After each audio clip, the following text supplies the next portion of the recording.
No pensamento grego clássico, havia um forte senso de dualismo, que o mundo material é corrupto e sem valor, e apenas o mundo espiritual valia a pena. Em contraste, a Bíblia foi escrita a partir de uma perspectiva hebraica, que acreditava que a criação de Deus é boa e que a vida humana na Terra é significativa. Nossa formação grega ainda torna os crentes um tanto dualistas. Cantamos canções que definem que nós vamos morar no céu, que este mundo não é a nossa casa, coisas desse tipo. Embora seja bom aguardar o céu e a volta de Yeshua, tendemos a menosprezar a vida que temos aqui na terra como sem importância. Frequentemente, pensamos em nossa atividade na terra simplesmente como esperar. Esperar que Yeshua volte ou esperar morrer e ir para o céu. Reexaminar a imagem hebraica da salvação da Bíblia pode nos dar uma perspectiva diferente. A maioria dos crentes definiria a salvação como a permissão para entrar no céu após a morte, o que, é claro, tem como foco a vida após a morte. É verdade que seremos salvos do julgamento, mas a Bíblia também usa outra imagem da salvação que raramente enfatizamos.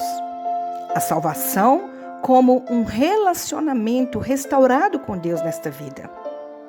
Uma pessoa não salva vive uma vida separada de Deus, porque o pecado a afasta de Deus, como diz no livro de Colossenses, capítulo 1, versículo 21 e 22, quando Paulo escreve: Antes, você estava alienado de Deus e era inimigo em sua mente, por causa de seu mau comportamento. Mas agora, ele o reconciliou pelo corpo físico de Yeshua, por meio da morte, para apresentá-lo santo aos seus olhos, sem mancha e livre de acusações. Por meio da nova aliança, de perdão que Yeshua estabeleceu, podemos entrar em um relacionamento com Deus. Os crentes muitas vezes pensam nisso apenas em termos de perdão do julgamento vindouro. Cada vez que tomamos a comunhão, no entanto, nós estamos celebrando o fato de que, sob esta nova aliança de perdão pelo sangue de Yeshua, podemos sentar para jantar com Deus, algo que antes não era possível. Nos tempos bíblicos, comer juntos só era possível se as pessoas tivessem um relacionamento próximo umas das outras. Se houvesse um conflito entre duas pessoas, depois de resolvido, as partes comeriam juntas para celebrar sua reconciliação.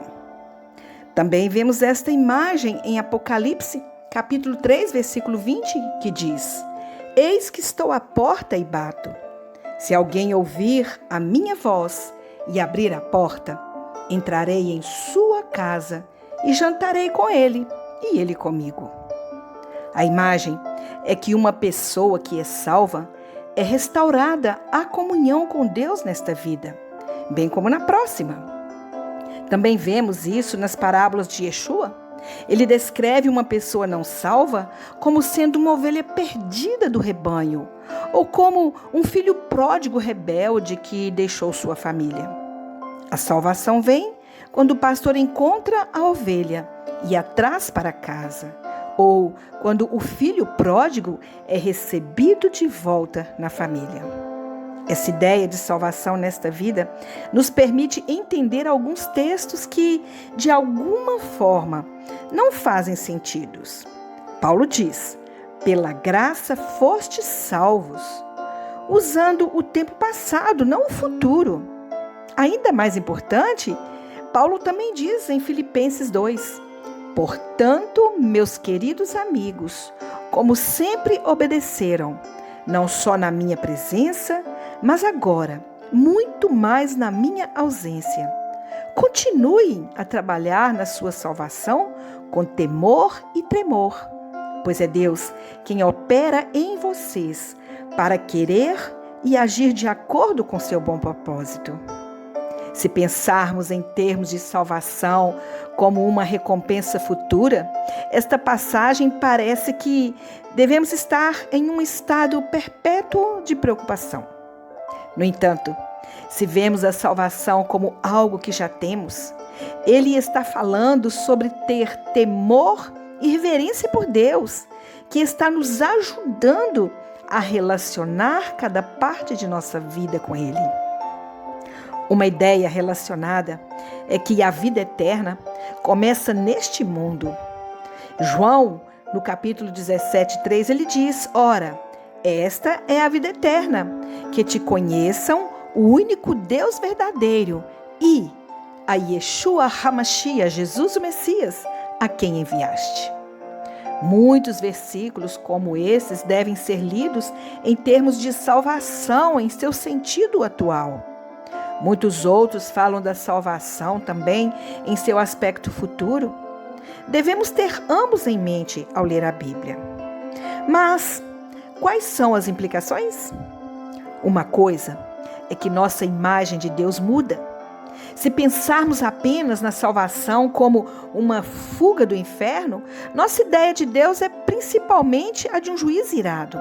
Em contraste, Yeshua retrata Deus como um pastor amoroso que procura suas ovelhas, ou um pastor amoroso ansioso para ver seu filho voltar para casa.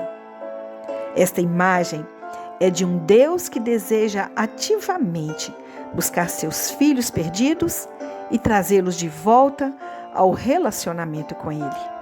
Ele nos ama e nos quer perto dele. Ele não quer apenas nos perdoar de nossos pecados.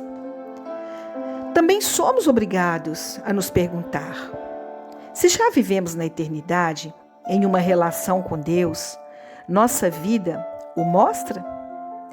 Se pensarmos em nós mesmos como apenas esperando por uma promessa futura, podemos facilmente cair no desperdício de nossa vida aqui.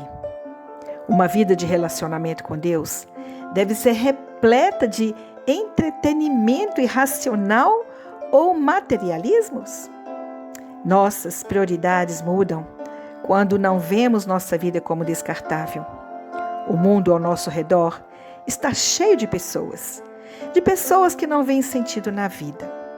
Talvez o Evangelho fosse adiante com mais ousadia se nos apoderássemos de nossa salvação e começássemos a vivê-la aqui, em vez de esperar por ela no futuro. Baruch Hashem, que o Eterno nos abençoe com essa mensagem, que o Senhor nos ajude para que nós possamos tomar posse da nossa vida com o Senhor, hoje e agora, que nós possamos desfrutar do nosso relacionamento com Deus, hoje, porque Ele está disposto a nos salvar, a nos libertar, a nos curar, hoje e sempre. Eu quero te abençoar, em nome de Yeshua, o Messias. Amém.